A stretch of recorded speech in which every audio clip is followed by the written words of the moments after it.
인텔은 정보라는 단어의 줄임말입니다. 이 단어는 종종 군사적 또는 정치적 가치가 있는 정보와도 관련되어 사용합니다. 그런데 저는 오늘 이 땅의 정보가 아니라 하늘의 정보에 대해 나누려고 합니다. 하늘에서 내려온 신성한 정보, 이 단어에 대해 생각하며 기도하는데 주님께서 하늘의 정보를 풀어주기를 원하시고, 그리고 우리가 하늘의 정보를 알기 원하신다는 마음을 주셨습니다. 하나님의 군대의 군사적 움직임과 곧 앞으로 일어날 하나님의 나라의 확장과 전진에 대해서 하늘로부터의 신성한 정보를 우리에게 알려주고 싶어 하십니다. 이 시대에는 특히 이 예언적인 하나님의 말씀, 하늘의 정보가 반드시 필요합니다. 이 하늘의 정보가 없이는 결코 돌파하고 앞으로 전진하지 못한다는 생각을 강하게 주셨습니다. 너는 이 하늘의 정보, 하나님의 계획을 가지기 전까지는 너희 어떠한 상황도 나아지지 않을 것이다 라는 마음을 주십니다. 사실 모든 사람들이 이 신성한 정보에 접근할 수 있는 것은 아닙니다. 이 계절에 주님이 말씀을 듣기 위해 계속 두드리고 찾고 구하는 그리스도의 몸에 속한 포기하지 않고 전진하는 사람에게 하나님께서 주십니다. 주님 앞에서 살며 주님과 계속 연결하려는 그 사람이 이 시즌의 돌파를 위한 하늘의 정보를 얻게 되는 것입니다. 하나님의 말씀 한마디가 분위기를 바꾸는 것을 우리가 압니다. 다바르, 하나님의 입에서 나오는 그 말씀이 우리의 생각을 바꿉니다. 레마의 말씀이 사고방식을 바꾸고 데스티니를 향해 나아가게 만들고 모든 것을 바꿀 수가 있습니다. 그러니 우리는 이 계절에 주님으로부터 신성한 정보를 얻기 위해 주님께 자신을 내어놓아야 합니다. 이전의 삶의 패턴이 아니라 새로운 주님과 함께하는 하늘의 패턴을 반드시 만들어야 합니다. 하나님의 일을 맡은 우리는 혼돈과 혼란이 아닌 명확함 속에서 걸어가야 합니다. 지금은 특히 그럴 때입니다. 주님께서 나를 주님이 원하시는 곳으로 데려가시고자 한다면 반드시 하늘의 정보를 먼저 주실 것입니다. 하늘의 정보 없이는 우리는 움직일 수 없습니다. 그런데 많은 사람들이 지난 시즌에만 효과가 있었던 것을 생각합니다. 그리고 그것을 다시 하려고 수고하고 있습니다. 그것은 지난 것입니다. 잘못됐거나 틀린 것도 아닙니다. 그러나 이전 것은 다 지나갔다라는 것입니다. 작년 일도 마찬가지입니다. 이전의 생각에 머물러 있다면 우리는 막히고 지체될 것입니다. 하나님은 하늘의 지혜와 계시를 받으라 라고 말씀하십니다.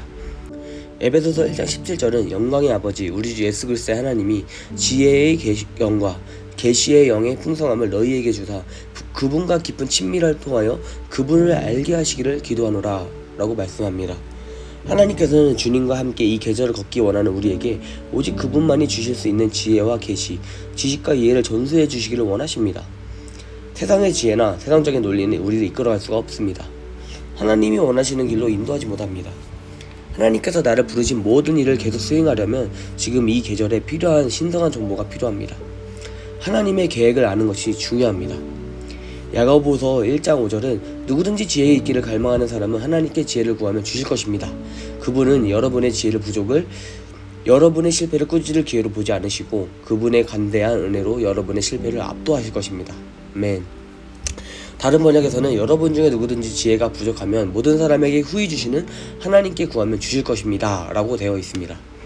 이 말씀은 너무나도 명료하게 말씀하십니다.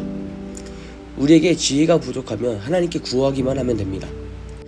우리가 하나님의 지혜를 가지고 그 하나님의 지혜와 하늘의 정보를 가지고 앞으로 나아간다면 모든 것은 바뀔 것입니다. 하나님의 생각 안에 모든 계획은 이 땅에 풀어지고 건설될 것입니다.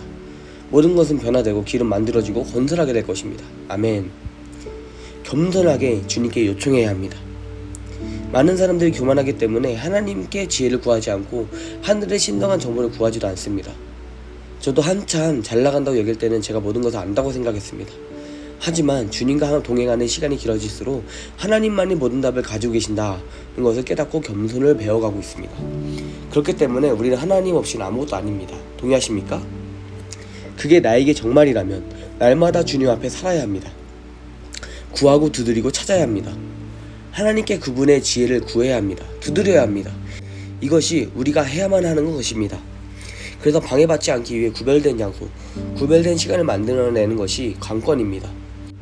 이사야 11장 2절 말씀에 그의 위에 여호와의 영, 곧 지혜와 총명의 영이요 오력과 재능의 영이요 지식과 여호와를 경외하는 영이 강림하시리니. 아멘. 이사야 11장 2절은 여호와의 영, 곧 비범한 지혜의 영, 완전한 이해의 영, 지혜로운 전략의 영, 강력한 능력의 영, 계시의 영, 야훼를 경외하는 영이 그에게 머물 것이라고 말합니다. 구하는 것은 내가 해야 하는 것입니다. 주님은 내가 먼저 아버지께 나와 시간을 보내며 구하고 두드리기를 원하십니다. 요청하기를 원하십니다. 그러면 내가 너에게 풍성히 주겠다 라고 하십니다. 우리가 주님을 경외하는 마음으로 구별된 장소에서 구별된 시간을 만들고 주님과 시간을 만들려는 그 마음은 이 땅에서 우리가 할 수 있는 최고 가치 있는 선택입니다. 이건 또한 창조의 목적이기 때문입니다. 이런 사람들에게 하나님은 하늘의 정보를 주시고 그들을 사용하셔서 하늘의 일들을 이 땅에 건설하십니다.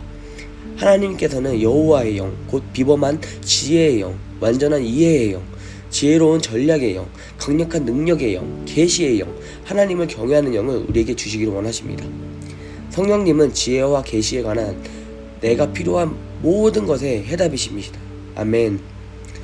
잠언 2장 6절은 지혜는 건세하신 하나님의 선물이며 그분이 말씀하시는 모든 말씀은 계시로 가득 차서 여러분 안에서 이해의 기초가 됩니다 라고 말합니다. 주님은 선하시기에 내가 지혜를 구하기만 하면 은혜롭고 아낌없이 지혜를 주십니다.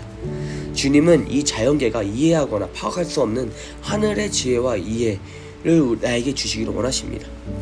하나님께서 주시는 모든 말씀은 나의 삶을 세울 수 있는 기초가 됩니다. 그러니 이 계절에 하나님의 지혜와 신성한 정보를 구하시길 바랍니다. 삶의 모든 영역에서 주님의 지혜와 계시와 이해를 구하시길 바랍니다. 우리가 성령의 음성에 귀를 기울이면 하나님께서 나의 삶을 그리고 나를 통해 이루고자 하는 모든 일을 건설하기 위해 모든 것을 변화시키기 위해 하늘의 비범한 지혜, 완전한 이해, 지혜로운 전략, 강력한 능력, 계시를 주실 것입니다. 그리고 하나님을 더욱더 사랑하고 경외하는 영을 주실 것입니다. 아멘. 이런 은혜를 더 부어주시기를 간구합니다. 주의 선하심이 오늘도 강력하게 나타나는 삶이 되시기를 예수의 이름으로 기도합니다. 아멘. 사랑합니다.